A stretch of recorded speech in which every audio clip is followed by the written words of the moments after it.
Yawalapichi live in central Brazil, south of the Amazon rainforest. Today, they're celebrating the beginning of the Peki festival, which honors their fruit trees and hummingbird spirits. It's also the last event in their seasonal calendar of rituals.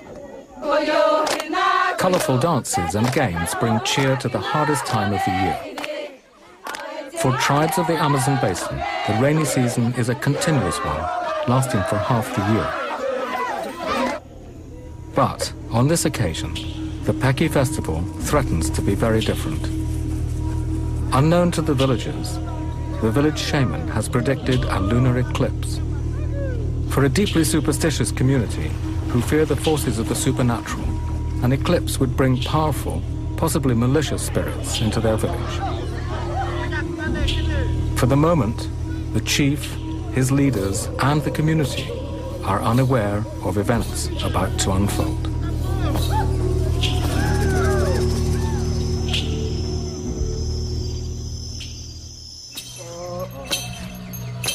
Xingu National Park lies in the heart of Brazil and south of the Amazon rainforest. In 1961, it became South America's first indigenous park and an ecological haven belonging to the tribes of the Xingu region.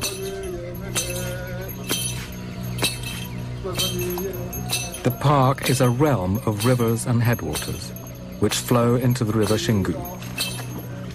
The river Xingu itself joins the mighty Amazon 1,000 miles to the north. For the communities of Xingu, the rivers and lagoons are the lifeblood of their culture. One of these Xingu peoples is the Yawalapichi. Today, the villagers of Yawalapichi are celebrating the Peki festival, unaware of any problems that may lie ahead. The festive games are called Alu Kaka, which will test the men's prowess and strength.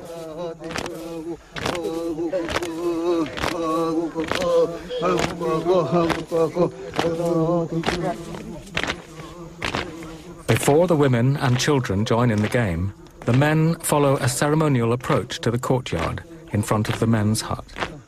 This is the most important space in the village because it's the place where their ancestors are buried.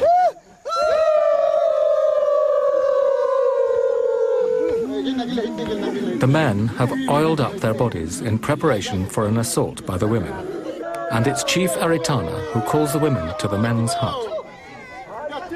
The men can only silently await the frenzy. Women love the Alukaka games. It's one of the few times of year when control swings noticeably in their favor.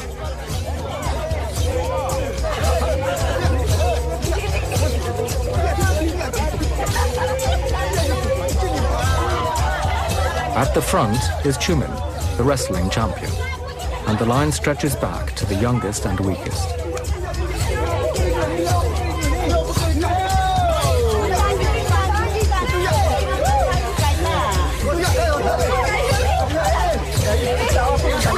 The rules of the game are straightforward. The women must break the line and tear the young warriors off, one man at a time.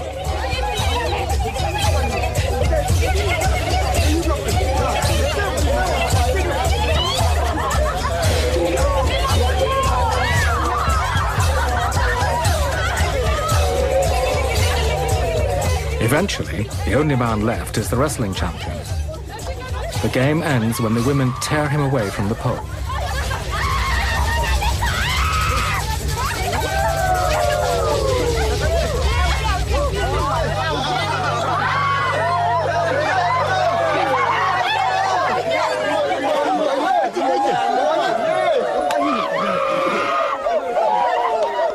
The games continue throughout the day, bringing a festive atmosphere to the normally hard-working community. Around 200 people live in the village at any one time. Cultural events, such as the Peki festival, bring the community together.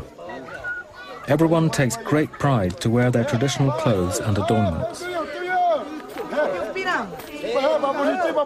As the day progresses, the games become increasingly boisterous. The next game to be played is unashamedly sexual and great fun.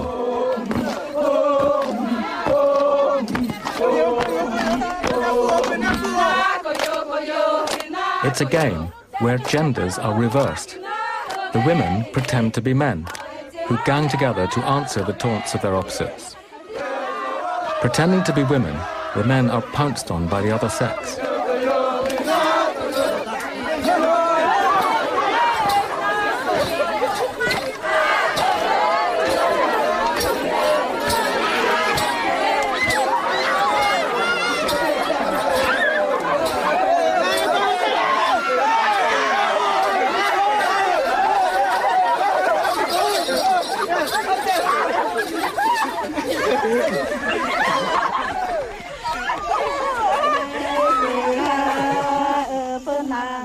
After the day's revelry, the village women go off to the river to bathe.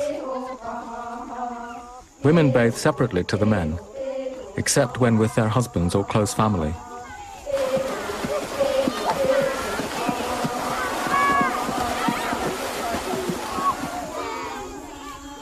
Now that the games are over, the village has quietened down. But an unexpected event has brought the Yawalapichi leaders to the men's hut. Chief Aritana has been informed by the shaman that tonight there'll be a lunar eclipse. For Shingu peoples, an eclipse is a sacred event. If it does indeed take place, this will mean postponing the Peki festival.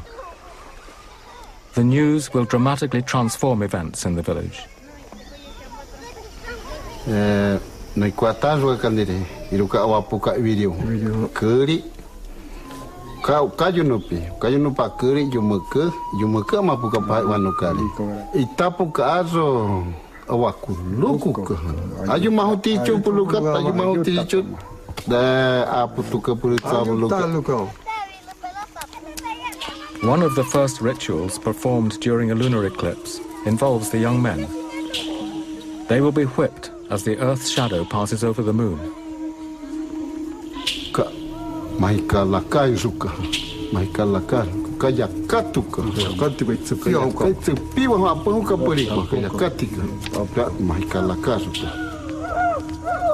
After the meeting, the men head for a small river on the other side of the village to bathe.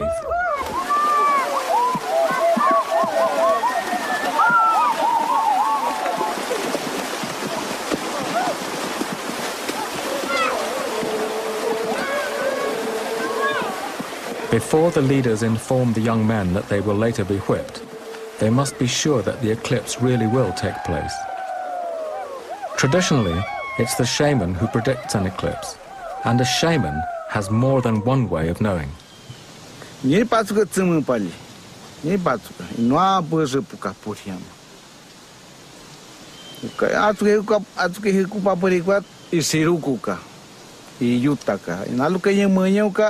Isiruka iyutapuka. Pamahukinala itsemuka. Pa uchika itsemu punyemuka. Paka uchina yata. Katupapuka itisi inyanya.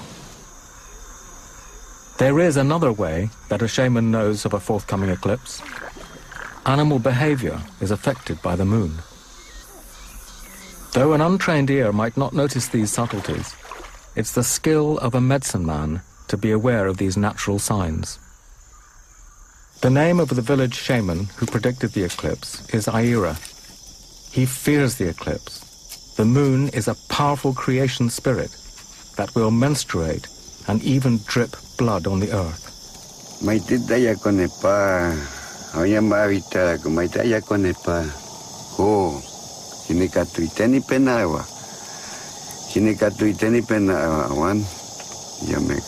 Tiene katuiteni pena ewa.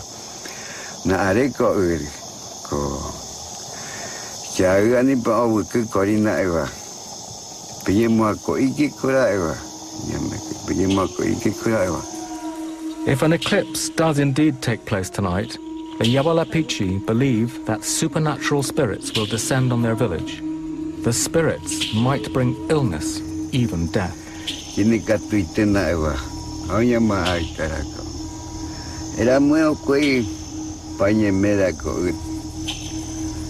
o uhaua meka o uhaua meka. Shortly before midnight, the eclipse begins. Chief Aritana has already called the young men to the men's hut for the rituals to begin.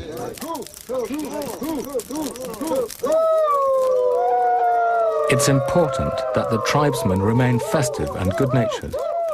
If they don't, then the spirits might punish them. An eclipse is seen as a time of renewal and an awakening.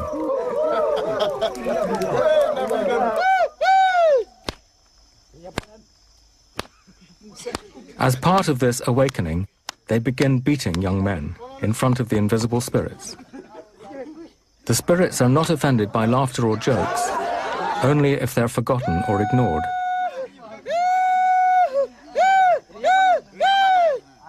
The whipping is considered to make the young warriors more courageous. They rid themselves of old fears by running off into the dark.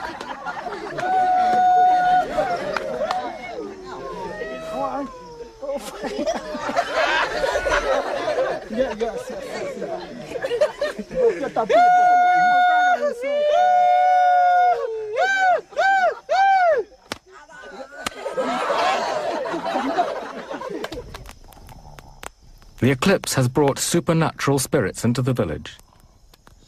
The Yawala Pichi respond by playing their most sacred instrument, the Jakui pipes. It's taboo for women to look at these flutes, or even for them to be filmed. Throughout the night, their haunting sounds echo across the village from the men's hut.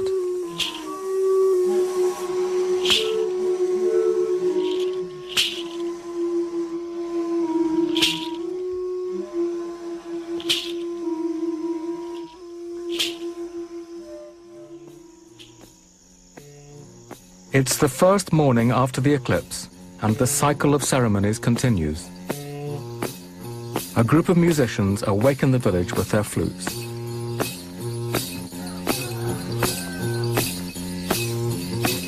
This is called the takwara ceremony, where the flutes must pass from house to house throughout the whole morning. Inside the long houses, young women are being painted up to join the procession. Both mother and daughter want to please the spirits of the eclipse and show them the effort they've made to enchant them.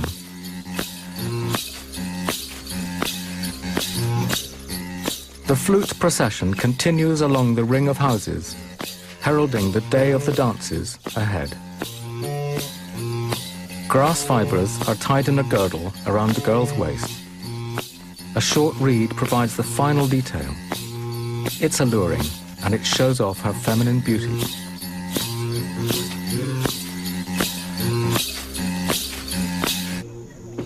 As the flute procession grows, the musicians pick up the adorned women as they move from one house to the next.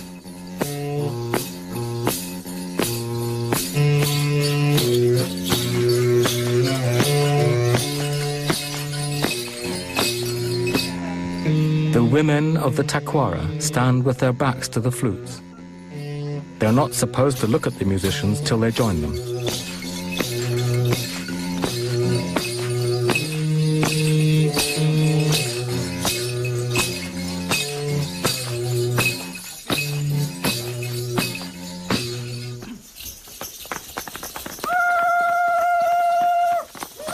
The next dance in the cycle of ceremonies is the Tapanawarana.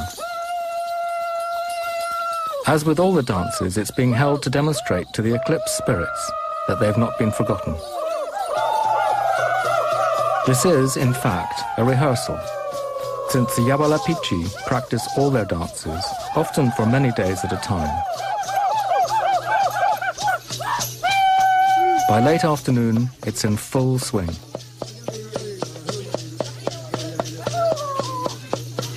The drummer and singer keep time, which the dancers follow with their steps. If the rhythm speeds up, the dancers respond by speeding up as well. The women hold on to the men to keep time. So long as they know the moves of the dances, any woman can dance with any man.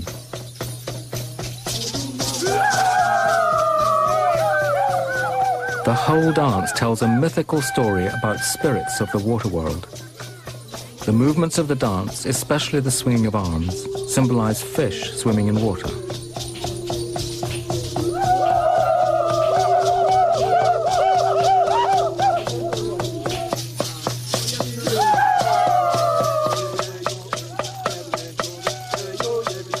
As the dance continues in the center of the village, Chief Aritana watches eagerly. Close by is the shaman Aira, ever watchful.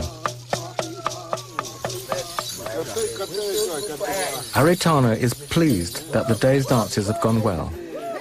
By honoring the traditions, it means that the supernatural spirits will protect his people.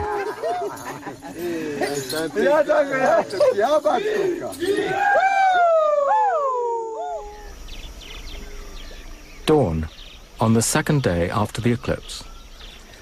Two elders, Hinako and Uelupe, have gone spearfishing. The older men of the tribe still practice this traditional method of fishing, though nets and fishing lines are now common in the Xingu. But spearfishing is highly valued and highly effective.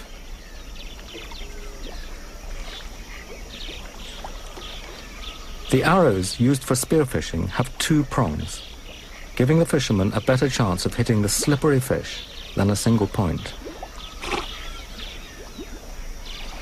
The hunter must not only be able to spot the fish through the water's glare, but aim through the surface, which distorts the true position of the fish.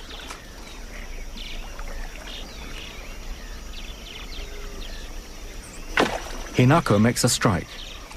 The arrow stays in the fish, allowing him to retrieve it.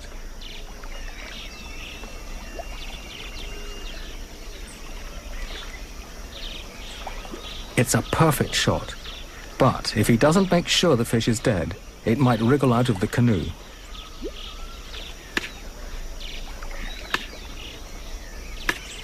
The elders continue stalking the fish throughout the morning.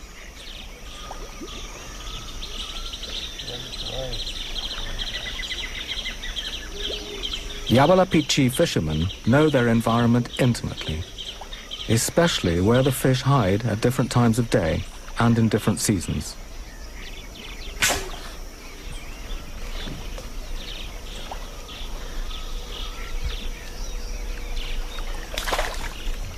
With their catch of the morning, the fishermen can return to the village, knowing that there's food in the men's hut for the rest of today's ceremonies.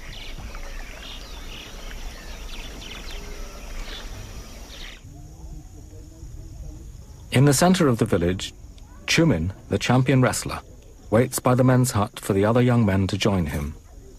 They've arranged to practice hookah wrestling in preparation for a contest that will take place during the next eclipse ceremony.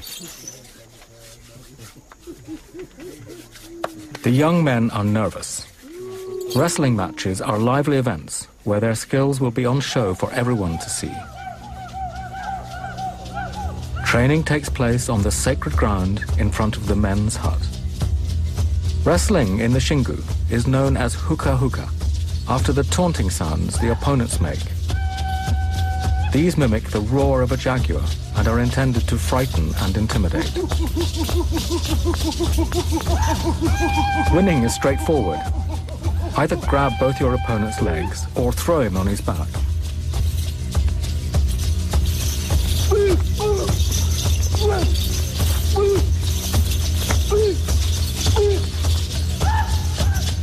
Each match usually has 2 or 3 rounds and lasts from a few seconds to a quarter of an hour.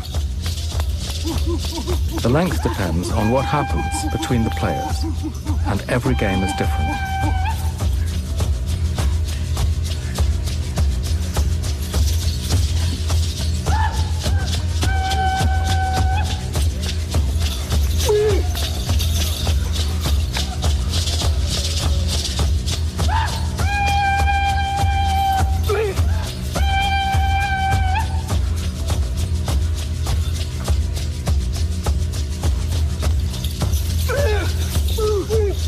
Every tribe wants a champion.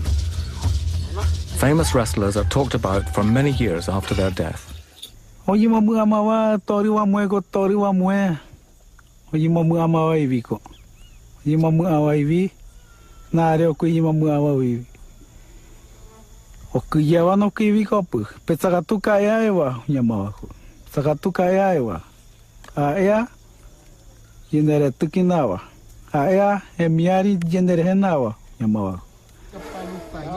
Although hookah wrestling is still popular with the Xingu tribes, the young men have discovered new sports such as football. Breaking away from tradition, women have also begun to wrestle, often to the amusement of the men. Today, there's even talk that the women might hold their own contest for the next eclipse ceremony. The villagers are also preparing for the next eclipse ritual, an exchange ceremony. In the heat of the day, the longhouses are the coolest place to be. They're made from wood and grass thatch and are larger than a passenger jet. Up to 40 people live in each one of these huts. Entire families of several generations all share the same space.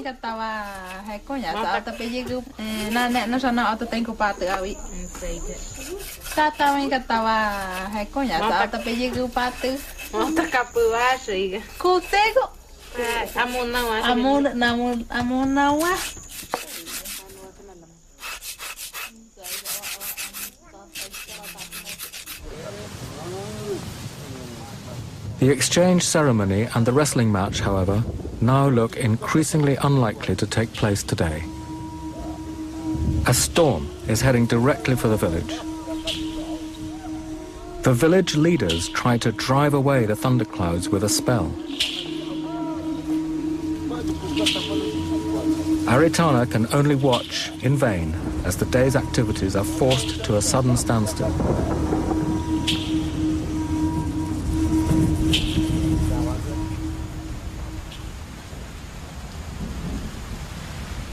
Far in the distance, the champion wrestler Chumin tries to brave the oncoming storm.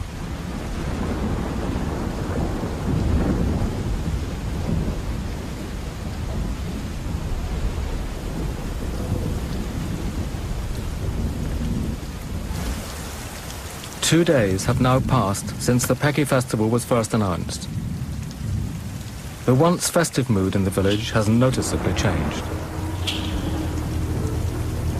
No one in the community can recall when a lunar eclipse coincided with a Peki festival. And now their best efforts to complete the cycle of ceremonies have come to a damp end. The next morning brings with it the first signs of discontent. Some villagers are complaining about headaches. Worse still, old rumors of sorcery have resurfaced.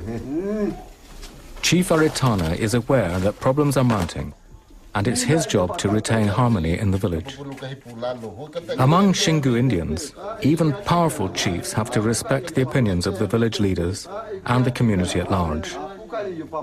Aritana has acquired a great reputation for his qualities as a leader.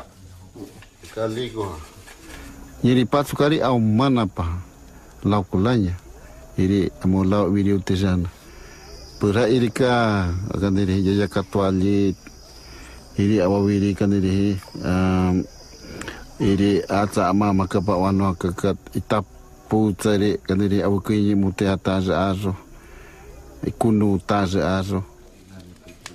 Daily life for the Xingu peoples includes the presence of ancestral spirits and supernatural forces. But the added presence of gossip and rumor make it no easy task being chief. In times of trouble, Aritana looks to his own guiding spirits. Yatama punya muka, pakaka punya putaca punya yatama ka. Iruka yatama, kapapa putala pukaira yatama. Ilipuka nata papa tala apa paluta puka ilipuka. One of the young men in the village has suffered a resurgence of nightmares and is blaming the presence of a bad spirit. Tatao is the chief's nephew, and he's decided to perform a painful bloodletting ceremony.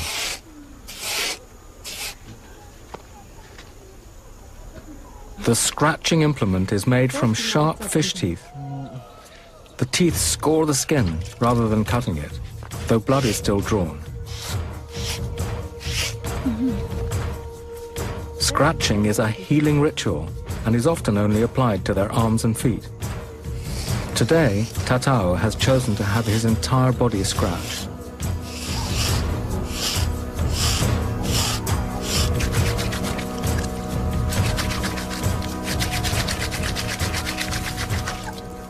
Tatao's wife, Irika, has also chosen to perform the healing rite.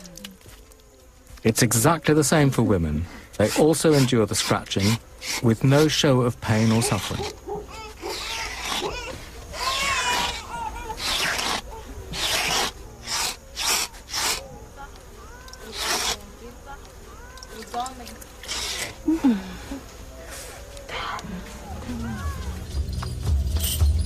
The chief has made his announcement. The exchange ceremony and the wrestling contest will now go ahead. Some Xingu communities call the exchange ceremony Moitara, but in Yawalapichi, the exchange ceremony is known as Utluxi. Because it's only a demonstration ritual to please the eclipse spirits, one half of the village is pretending to be a neighboring tribe who have come to trade.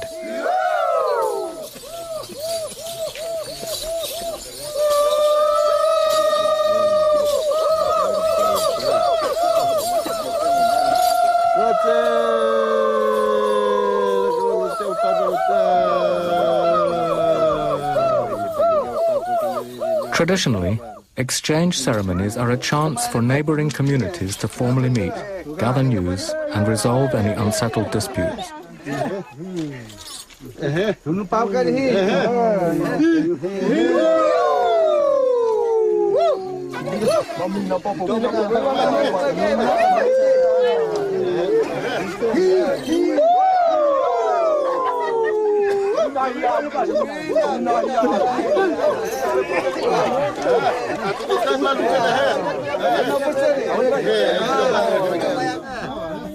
When Xingu tribes meet to exchange and barter their crafts, the event is followed by a wrestling contest.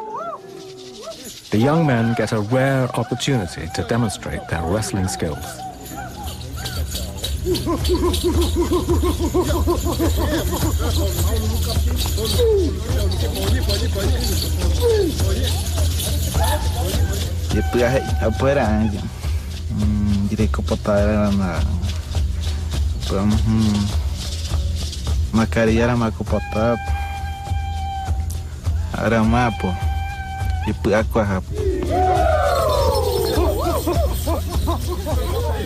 The biggest hookah contests are in fact held during a funeral ritual called a kuarup.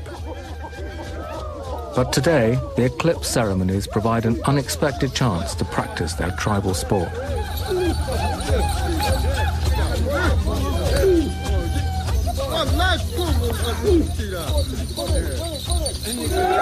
As the wrestling contest develops, the atmosphere among the young men becomes infectious, until the more formal duels erupt into a boisterous frenzy.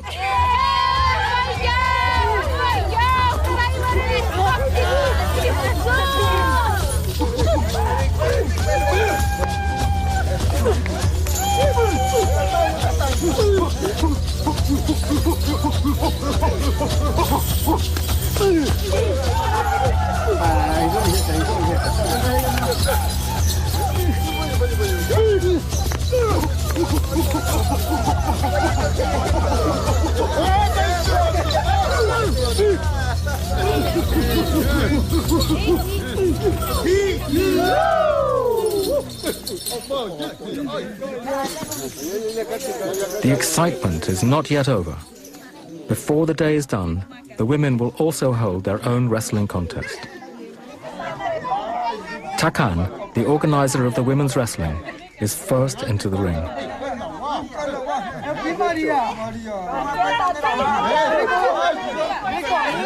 The women use the same moves and the same skills as the male wrestlers. There are no special rules just because they're women.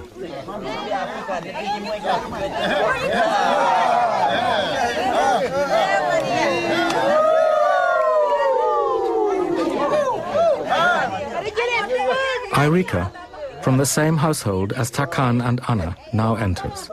Although shy, she's got a reputation for being a formidable wrestler.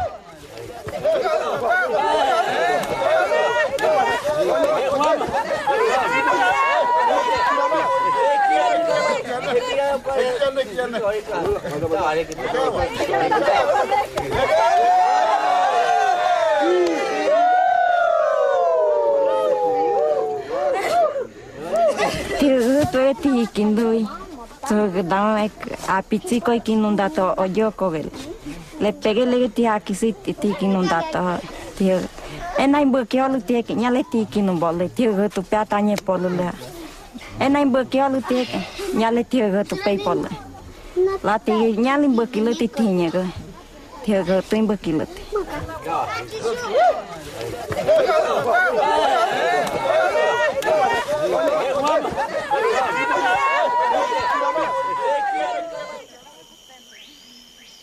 The next morning, life returns to its normal pace. But there's still an atmosphere of excitement in the air, since the women are again planning a special ceremony. This time, they'll perform a Yamari Kuma. It will be the last eclipse ceremony. First, manioc needs to be harvested. This important vegetable is central to the survival of the community. The manioc grows in large plantations on the outskirts of the village. The plants quickly grow into tall bushes, but it's the roots they're after. Among Xingu Indians, producing manioc bread is strictly a woman's role.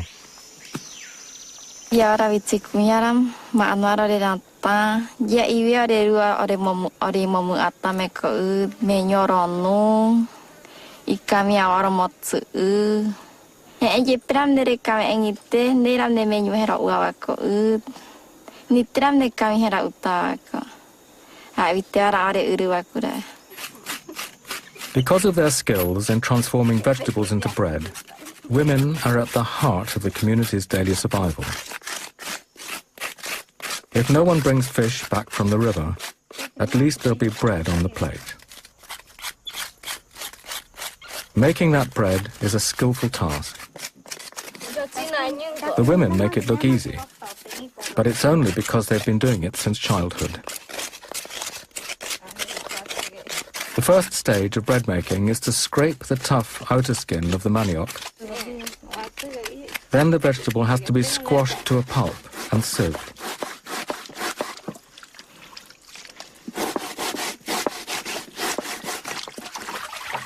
The vegetable pulp is then washed to drain the natural toxins that would otherwise make a person ill. This in turn is squeezed several times till it's purified. The sticky dough is then left in the sun to dry.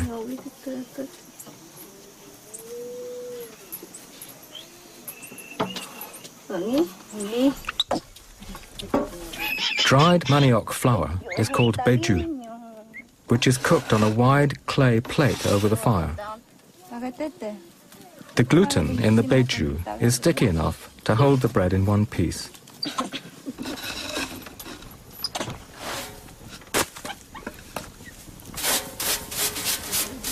Later in the day, the women prepare for the Yamari Kuma. The Yamari Kuma is a special ceremony performed by women in all the Xingu communities. During the dance, they'll look their most beautiful, and it will take many hours for the women to prepare the adornments.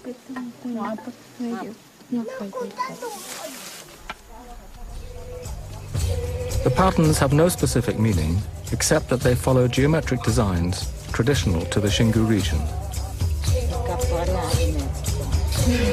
Each woman is painted according to the expression of the painter, which will always be another woman. Solidarity is strong between the women, united by one overriding fact of life: hard work. Iene kuyaram ikatu ako. Neya potat kunyaram jire kota. Tanya I maare kunyaram na jiu para na potarite. Aku ama mena ya iwa pu yare koram. Arame kunyaram na ko potarite rak. The women usually marry around the age of 16, traditionally to a man chosen by their family. But times are changing. Takan divorced her chosen husband against her parents' wishes and later remarried. Asa togallaha papa no tukawe niat be unupe asa togakananu na tulai sagna to pirin sa asa nahananu ma ne kallaha asa to ne we shwi kunya mata be piri asa kallaha asa akapin sa ba amunuja asa we ke tuk papai nyama to tambiri.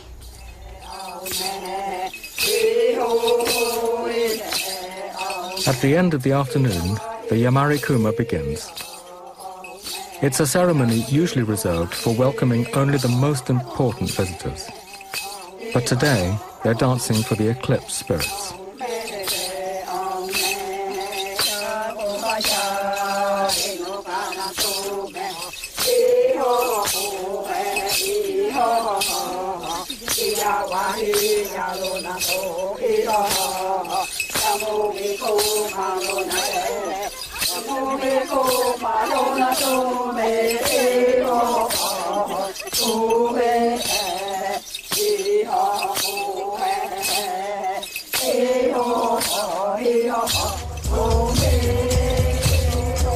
During Yamari Kumas, women are allowed to don the headdresses usually worn by men. The dazzling colors of the headdresses come from birds such as toucan, from which the name of the whole tribe Yawalapichi derives.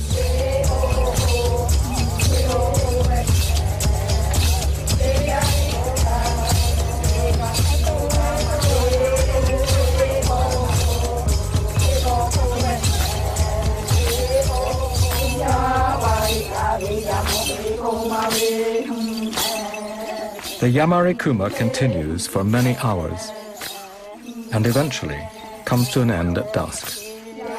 The eclipse ceremonies are over.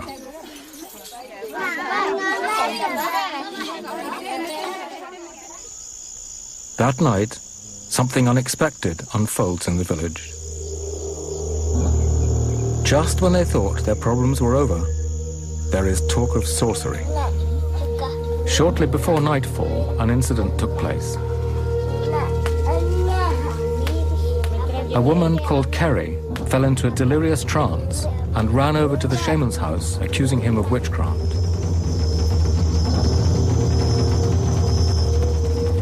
Four days earlier, the shaman predicted that something bad would happen. But not even Ayura could have guessed that it would happen to him. Since nightfall, the shaman's house has stood empty. He's fled Yawalapichi in fear of his life. Though it's only an accusation, Xingu Indians in the past have been known to kill sorcerers, and his family persuaded him to leave for his own safety.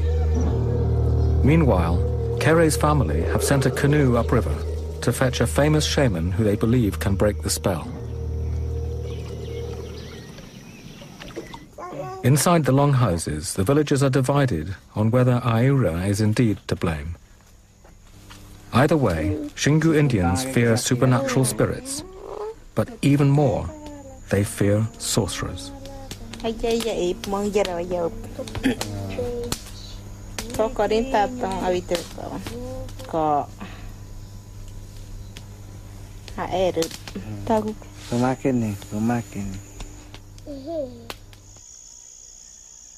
Before dawn, the renowned shaman has already arrived and begun the healing ceremony.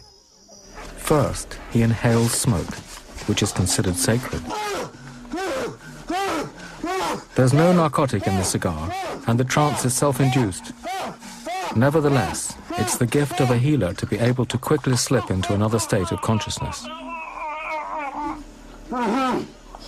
The healing ritual is by nature intense. The medicine man is fighting black magic.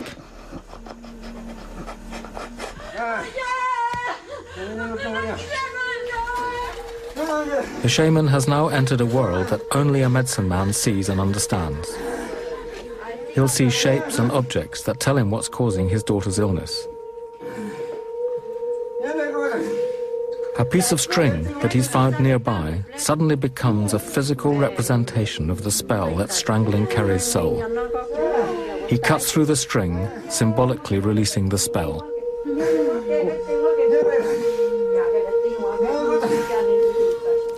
Smoke is associated with the spirit world and a constant part of the healing ritual. Kerry now relies on her father to remove the power of the sickness through hands-on contact.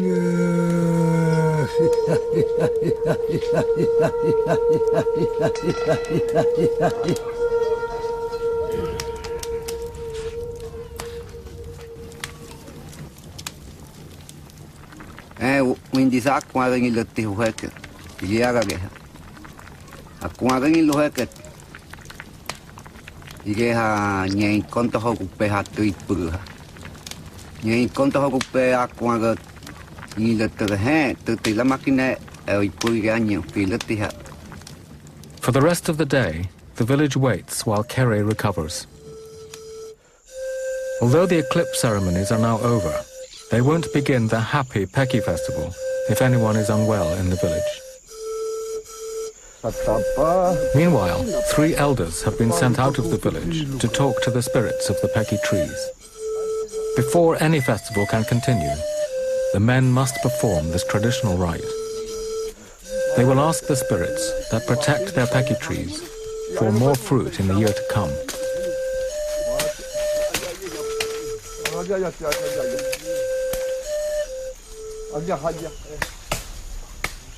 The next morning, with the festival back on the agenda, some of the Yawalapichi men have gone to the swamp. They're cutting wood to make carvings of hummingbirds used in the climax of the Peki festival. Xingu Indians believe the tree to be guarded by spirits that take the form of hummingbirds. The fruit of the Peki tree provides them with oil and is also cooked and eaten or made into a drink called mingao. As soon as they've brought the wood back to the men's hut, the birds begin to take shape. Bird carving is a man's job, and each one of them takes great pride in his handiwork.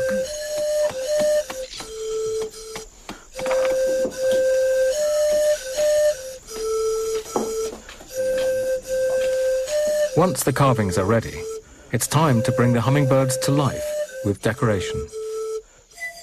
The Yawalapichi use the juice of a wild fruit called urukum to get the red color.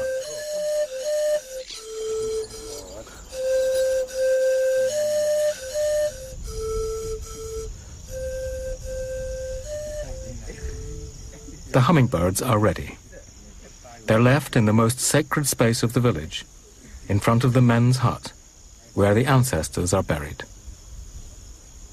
There they will stand until it's time for the bird ceremony to begin.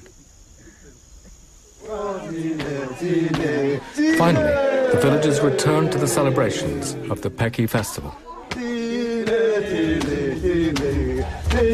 Even Aritana is pleased. They've decided to continue with the Alukaka Games interrupted 5 days ago by the eclipse. Starting at the far end of the line, the women try to break off one man at a time. They're allowed to pull, grapple, tickle, thump, pry and squeeze. This, of course, can be painful for the men, and for those watching, highly amusing.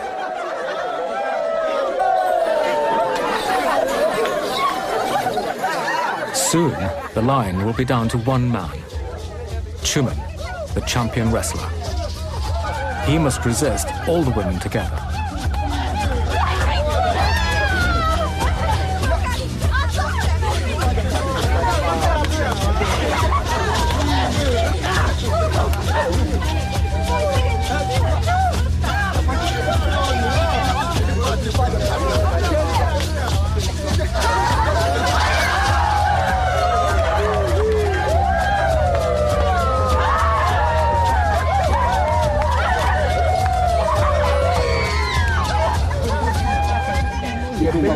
pena kok iban teh tazan kuya mera normal gitu ya sampai ya kaya ne opukriawa ne ruangitram Jinera ko yung milikawa, hara na rin ang itiram. Kati tapi kan na apilo ka kaya to, pinina ko sigo kumile kanile, tu tay kaya.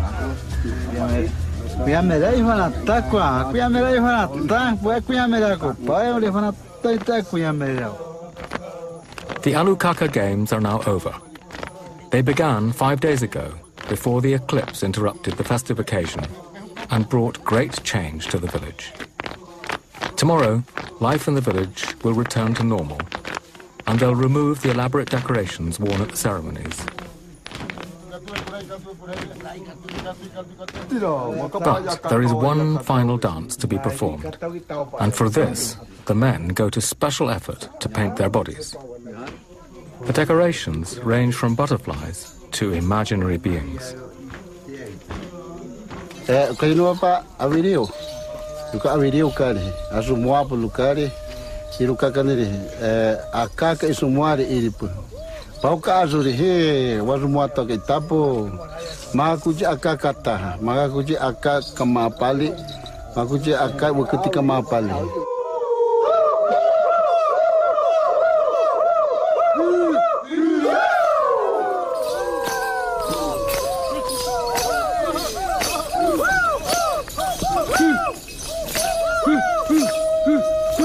The dance of the Pecky Birds is the grand finale of the festival. Inside the long houses, the women wait to join the procession.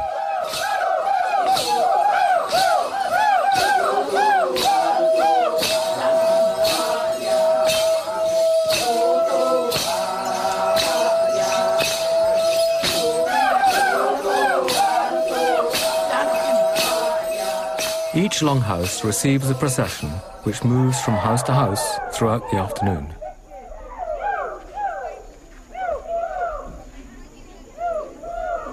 Semua lit mana tak kawan punya sekinat kayu nopo katakan ini ajumah tijo tikutakina kata yatama ka kita apa kata azut iri katakan ini yatama kayu nopo kata yatama no mace tisanuka yatama tawakata kayu nopi malu apa magau ka semua ali wakar apa magau kari semua ali wakar pukari nyirukari juno papa tapu pukari aso ihe petua pukari ka itse pukaira.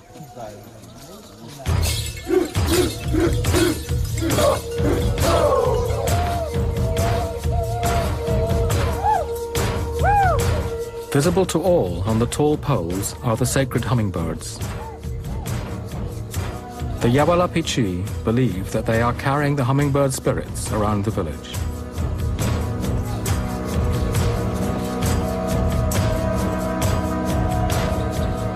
The ceremony comes to an end where it began, next to the men's hut, the most sacred place for the Yawalapichi.